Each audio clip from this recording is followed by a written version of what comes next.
1967 में रिलीज़ हुई मनोज कुमार की फिल्म उपकर। इस फिल्म का देशभक्ति गीत मेरे देश की धरती सोना उगले तैयार होने के पीछे एक दिलचस्प कहानी है। जब मनोज कुमार ने उपकर बनाई तो वह महान संगीतकार कल्याणजी आनंद जी के पास गए और उन्हें पटकथा सुनाई। फिर उन्होंने अपने दोस्त मशहूर गीतकार गुलशन बावरा को घर बुलाया और उन्हें पूरा हाल बताया। गुलशन बावरा और मनोज कुमार लाहौर के पास एक ही गांव के रहने वाले थे, इसलिए उन दोनों फिल्म इंडस्ट्री में आने से पहले एक दूसरे को जानते थे। दरअसल मनोज कुमार को वह गाना याद आया जो उन्होंने 2-3 साल पहले गुलशन बावरा को मंदिर से लौटने के वक्त गुनगुनाते हुए सुने थे। एक बार मनोज कुमार और गुलशन बावरा पूजा करने मंदिर गए थे। मंदिर से दोनों जब कार में वापस लौट रहे थे तो गुलशन बावरा गा रहे थे, मेरे देश की धरती सोना उगले, जवानों भर लो झोलिया, खुशी से बोलो बोलिया। जब गुलशन बावरा ये बोल गुनगुना रहा था तो मनोज कुमार चुप रहा। दरअसल गुलशन बावरा एक खुश मिजाज इंसान थे। यह गाना मनोज कुमार के मन में बस गया था। वे चाहते थे कि इस गाने को अच्छे से फिल्म में शामिल किया जाए, इसलिए उन्होंने इसे एक महान विचार के रूप में देखा जिसे और बेहतर बनाने की ज़रूरत थी। दरअसल उनको जवानों भर लो झोलिया, खुशी से बोलो बोलिया पंक्तियाँ पसंद नहीं आई, क्योंकि फिल्म में एक ग्रामीण युवक जो किसान है अपने देश की माटी के महत्व और कृषि की शक्ति को प्रदर्शित करता है, तो उन्होंने उस पंक्तियाँ को उपकर गाने से हटा दिया।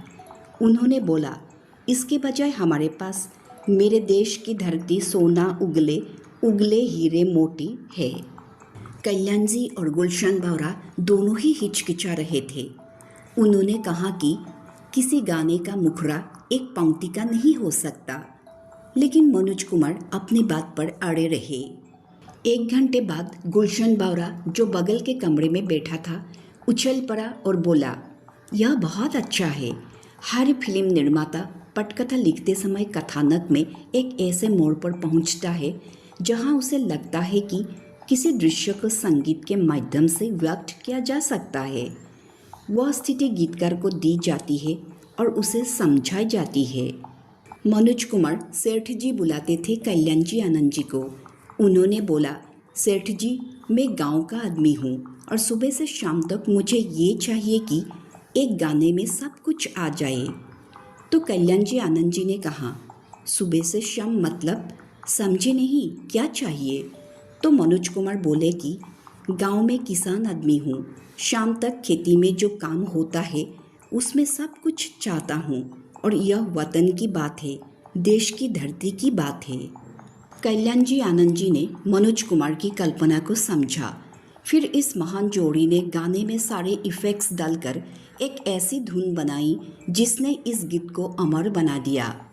इस गाने में बहुत सारे साउंड इफ़ेक्ट्स हैं, जैसे कि पंछियों की चहचहाहट, फिर वह लहट का चलना, बेलों का चलना, फिर ये वो सब कुछ।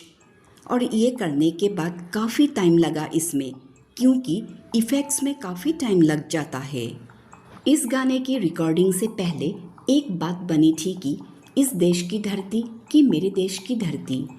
पहले यह लिखा गया था कि इस देश की धरती सोना उगले। कल्याण जी आनंद जी बोले कि इस देश की धरती में फीलिंग्स नहीं आती है, मेरे देश की धरती में ज़्यादा अपनापन का एहसास होता है। तो इस पर बहस चल रही थी कि इस रखे कि मेरे रखे। यूँ करते करते आखिर में मेरे देश की धरती रखा। इस गाने को रिकॉर्ड करने में कुछ 24-27 घंटे लगे होंगे। सवेरे से शुरू किए थे, क्योंकि सब कुछ चाहिए था इस गीत में। कोरस में गाने वाले भी चाहिए, बेल की आवाज़ आनी चाहिए, उसी पे सिंगर की भी आवाज़ आनी चाहिए। मशहूर गायक महेंद्र कपूर की आवाज़ थी बड़ी मजबूत, वे टिक रहे लास्ट तक। आखिरकार इस गाने ने इतिहास रच दिया, जो आज भी भारत के स्वतंत्रता दिवस और गणतंत्र दिवस पर गूंजता है।